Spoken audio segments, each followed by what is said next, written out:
আমাদের পাশ দিয়ে যেতেছে ওই ঘরের ভিতর থেকে শুনতে পেল আল্লাহর কালাম হয় ওদের দেওয়া শোনা যায়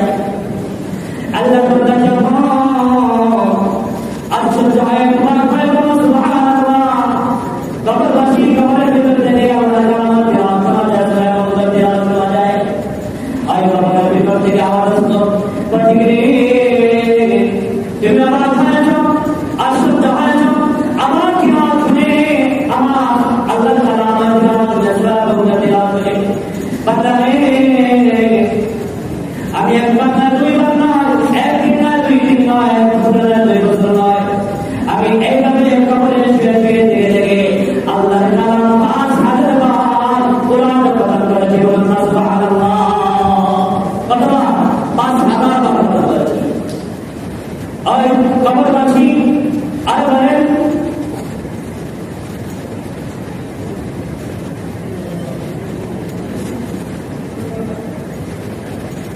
ওই যখন কবরবাসী আর বলতেছেন তুমি আবার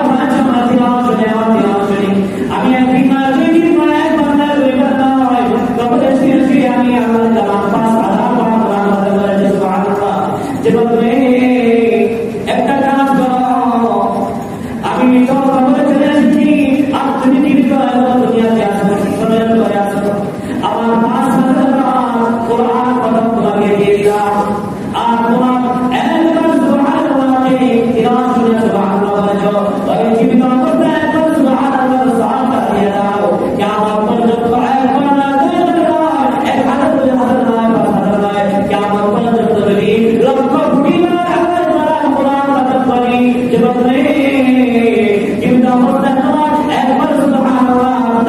আল্লাহ তাআলার কাছে এবং কবরবাসী মুর্তেজাদের কাছে যদি সুবহানাল্লাহ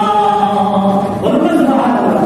এগুলো সুবহানাল্লাহ বলে না তাহলে কবরে সুবহানাল্লাহ বলবে না কবরে সুবহানাল্লাহ বলবে না জাহান্নামের মধ্যে কে সুবহানাল্লাহ বলবে না বাইরে কে সুবহানাল্লাহ বলবে তোমার কাছে